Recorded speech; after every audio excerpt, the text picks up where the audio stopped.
ഒരു വലിയ സത്യം വെളിപ്പെടുത്തിയ, കേരളത്തിലെ ആരോഗ്യരംഗം എന്താണ് എന്ന് വെളിപ്പെടുത്തിയ, സത്യസന്ധമായി വെളിപ്പെടുത്തിയ, 1 രൂപ പോലെ കൈക്കൂലി വാങ്ങിക്കാത്ത ഒരു ഡോക്ടർക്കെതിരായി, ഡോക്ടർ ഹാരിസിനെതിരായി ആരോഗ്യമന്ത്രിയുടെ നേതൃത്വത്തിലാണ് ഗൂഢാലോചന.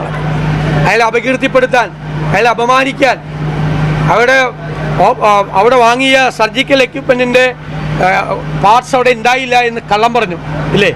എന്നിട്ട് അദ്ദേഹത്തെ മോഷണക്കുറ്റത്തിന് പ്രതിയാക്കാൻ ശ്രമിച്ചു. ശക്തിയായ എതിർപ്പ് വന്നപ്പോൾ ഇപ്പോൾ കാണാതെ പോയ സംഭവം കണ്ടെത്തി.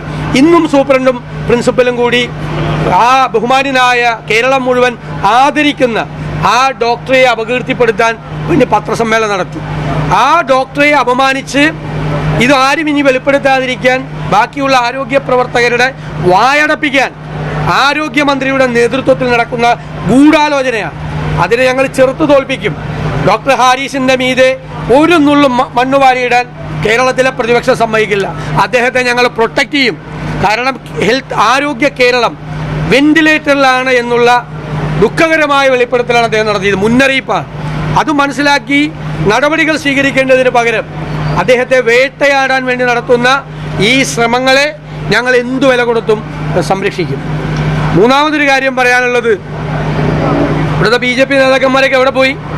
ഇന്നലെ ഒഡീഷയിൽ വീണ്ടും 2 മലയാളി വൈദികരെ, 2 കന്യാസികളെ വീണ്ടും ബജരംഗ് ദൾ പ്രവർത്തകർ ആക്രമിച്ചിരിക്കുക. അവരെ ക്രൂരമായി മർദ്ദിച്ചു.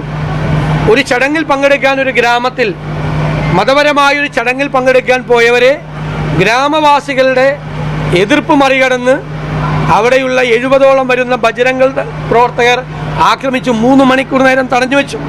പോലീസ് കേസെടുത്തിട്ടില്ല. അതിനു മുമ്പിൽ വഴികാട്ടിയായി വന്ന ബൈക്കിന്റെ പെട്രോൾ മുഴുവൻ ഊറ്റിക്കളഞ്ഞു. ഇവരുടെ ഫോൺ പിടിച്ചെടുത്തു. ക്രൂരമായി അവരെ മർദ്ദിച്ചു. 2 കന്യാസിമാരെയും 2 വൈദികരെയും, മലയാളികളായ വൈദികരെയും.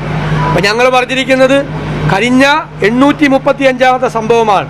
1 വർഷത്തിനകം രാജ്യത്തിൻ്റെ വിവിധ ഭാഗങ്ങൾ, BJP ഭരിക്കുന്ന സംസ്ഥാനങ്ങളിൽ ക്രൈസ്തവർക്ക് നേരെ നടക്കുന്നത്.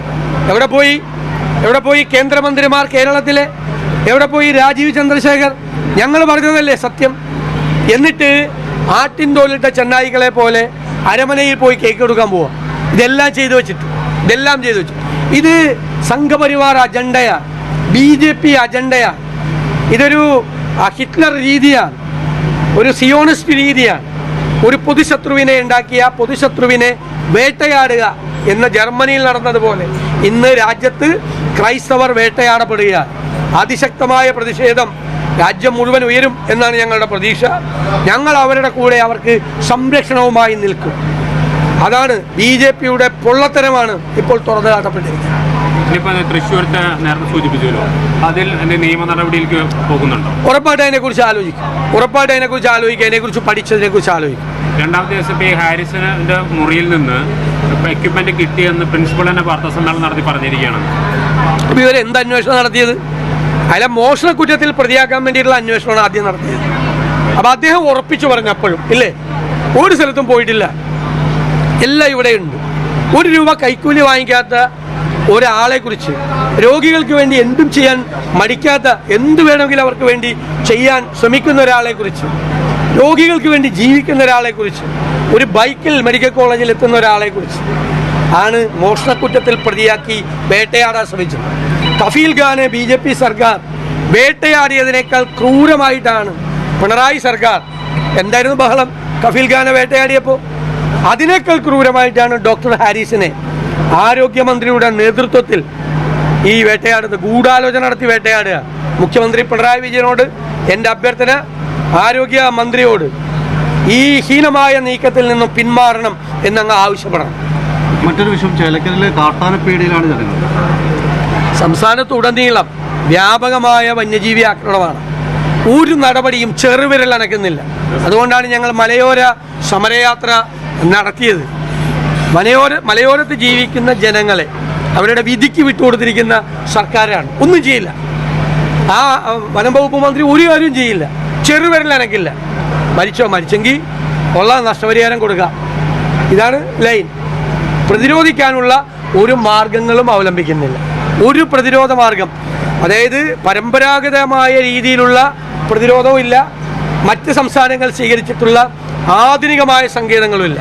കേരളത്തിലെ വന്യജീവി സംഘർഷം, വന്യജീവി ആക്രമണം എങ്ങനെ നേരിടാൻ പറ്റും എന്ന് കേരളത്തിലെ പ്രതിപക്ഷം UDF ഒരു വർക്ക്ഷോപ്പ് നടത്താൻ പോവുകയാണ്. ഞങ്ങൾ കാണിച്ചു തരാം എന്തെല്ലാം നടപടികൾ ലോകത്തിൻ്റെ വിവിധ ഭാഗങ്ങളിലുണ്ടെന്ന്. കേരളത്തിലെ വനം വകുപ്പും ഈ വനം മന്ത്രി ഇത് അറിഞ്ഞിട്ടില്ല.